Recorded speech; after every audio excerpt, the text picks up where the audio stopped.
1번 질문 첫 번째 문단. 일반적으로 가격을 통한 경쟁의 자유를 보장하는 것이 원칙이지만 도서 등의 간행물에 대해서는 예외적으로 재판매 가격 유지 행위.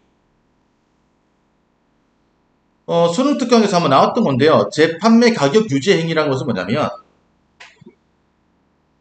같은 상품이 오랫동안 있으면 재고 기간이 길어지면 좀 싸게라도 팔아야 되잖아요.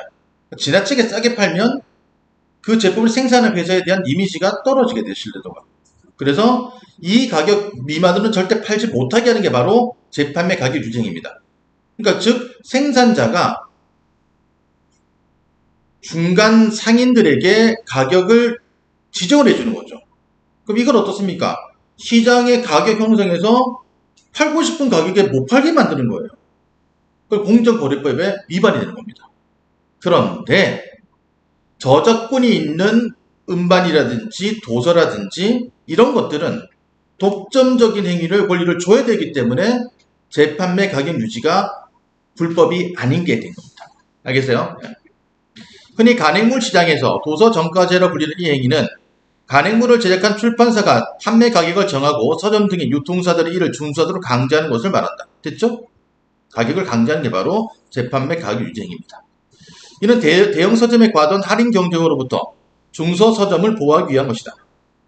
다만 소비자들이 거래를 통해 얻는 이득이라 할 수 있는 소비자잉여, 즉 소비자 후생이 이 제도로 인해 어떻게 변할지에 대해서는 의견이 엇갈린다. 이게 소비자들에게 얼마나 이익이 되는지 안 되는지는 아직도 조금 문제점이 있다는 얘기입니다. 자, 두 번째 문단. 완전 경쟁 시장, 이 실존하는 시장은 아닙니다. 균형 가격은 세로축이 가격이고, 자, 세로축이 가격이고요. 가격이고 가로축이 거래량입니다.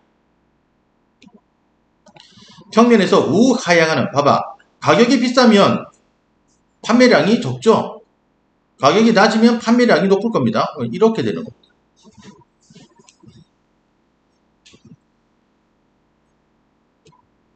자, 그래서 우하향 수요곡선, 이게 수요곡선이고요. 수요량. 그 다음에 우사향 공급곡선. 가격이 비싸면 많이 만들겠죠. 그렇죠? 가격이 싸면 적게 생산할 거고, 가격이 높으면 많이 생산할 거라는 얘기입니다. 이게 수요곡선, 이게 공급곡선.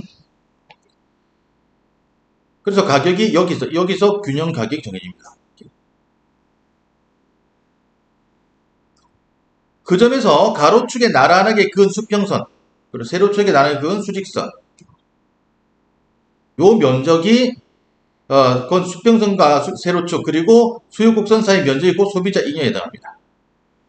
원래 소비자 잉여는 개별 소비자가 지불할 용의가 있는 최대 금액과 실제로 지불하는 실제 가격 간의 차이들을 모두 합한 값과 같은 것이다. 도서 정가제가 시행되면 완전 경쟁 시장에서의 균형 가격보다 실제 가격이 높아져서 소비자 후생도 감소할 것이라 보는 일반적이다. 가격이 비싸면 소비자가 이익을 좀 덜 보겠죠. 세 번째 문단. 하지만 도서 정가제로 가격이 높아지면 그만큼 유통사가 솔직가요, 판촉행사, 맞춤형 도서 추천, 문화공간 설치 등 이게 소비자를 위한 서비스 제공에 투자가 합니다. 그럼 어떻습니까? 소비자 잉여가 증가할 수도 있다는 얘기죠. 결국 수요가 증가하면서 소비자 후생이 감소하지 않는다는 견해도 있다. 수요 곡선이 우측으로 평행 이동하여 거래량이 도서 정가제 시행 전과 같게 유지됨으로써 소비자 잉여가 유지된다는 것이다. 그러나 이러한 견해에 대해서는 지불할 용의가 있는 최대 금액이 실제 가격 거의 일치하는 한계 소비자만을 고려한 것처럼 비판이 제기되기도 한다. 소비자 중에는 해당 제품에 대해 실제 가격보다 더 높은 가치를 부여하는 한계 내 소비자도 있을 텐데 이들은 서비스 제공 민감하게 반응하지 않을 가능성이 높다고 봅시다. 난 책만 사면 되는 거니까 이런 거 필요 없다 이렇게 알겠죠. 이렇게 서비스로부터 효용을 느끼는 정도가 다른 소비자들이 혼재된 상황에서는 수요 곡선이 평행 이동하는 것이 아니라 그 상태 기울기가 완만해진다. 그럴 경우 거래량이 유지되도록 소비자 후생이 이전보다 감소한다. 됐죠? 자, 나그 첫 번째 문단. 도서 정가제를 규정하는 편의 법률은 출판법 동그라미 22조입니다. 이 조항에 따르면 도서 등의 간행물을 판매하는 자는 이를 정가대로 판매해야 하며 소비자 후생의 보호와 독서 진흥을 위해 정가 15% 이내에서 가격 할인과 경제상의 이익을 자유롭게 조합하여 판매할 수 있다. 다만 가격 할인은 10% 이내여야 한다. 경제상의 이익이란 물품, 만리제, 상품권 등의 간행물을 거래 부사업 소비자에 제공되는 것으로 본래 소비자가 대가를 지급하지 않고선 취득할 수 없는 것들에 해당한다. 해당 조항은 2014년입니다. 동그라미 치고요.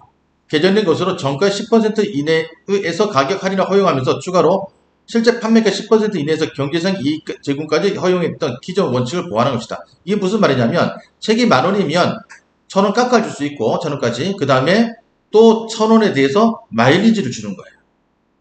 포인트를 주는 거예요. 포인트. 그런데 도서의 유통 방법이나 마케팅 방법이 다양해지면서 출판사나 유통사 이외 제3자가 허용 범위를 넘어서 제3자 누구나 치고요. 넘어선 가격 할인을 하거나 경제적 이익을 제공하는 제3자 할인이 발생해서 법적 논란이 일기도 합니다. 두 번째 문제. 제3자 할인 누구나 치고요. 대표적인 형태로 인터넷 서점 등에서 신용카드를 이용하여 도서를 구입하는 경우에 이루어진 주식과 카드 회사에 의한 가격 할인이나 경제상의 이익 제공을 뜰 수 있다.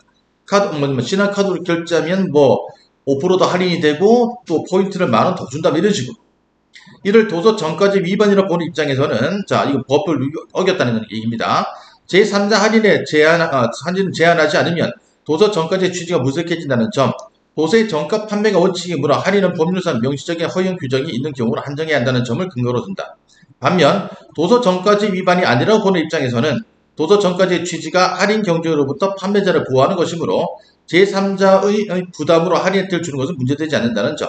출판법에서 할인 허용 대상을 간행물을 판매하는 자라는 문구로 명시하고 있으므로 제3자 할인까지 규제하기 보기 어렵다는 점을 근거로 둔다. 관련 사건을 다룬 동그라미 2010년의 판례를 따르면 대법원은 카드 회사가 자기 부담으로 카드 소지자에게 제공한 할인 혜택일 뿐이란 이유로 카드 회사의 할인 제공은 솔직하여 출판법 위반이 아니다. 2010년까지는 출판법 위반이 아니었어요. 세 번째 문단. 한편 2019년 동그라미치기. 대법원은 인터넷에서 판매자 소비자를 연결하여 도서 거래를 중개한 통신 판매 중개업자의 할인에 대해서는 예스24 이런 거잖아요.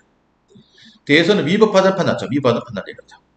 당시 대법원이 적시한 바에 따르면 통신 판매를 통해 간행물을 유통하고 있다면 통신 판매 중개업자 역시 간행물의 유통에 관련된 자로 간주하여 도서 정가를 준수해야 할 대상으로 보아야 한다. 이는 간행물을 판매하는 자를 좀 좁게 해석하면 간행물 유통 관련자들이 그러한 법 형식을 남용하여 피해가려 할 것이므로 그렇게 도서 정가제 무력화되는 것을 막으려는 취지가 맞는다. 아직까지 카드 회사의 할인은 법적 조치 대상이 아닙니다.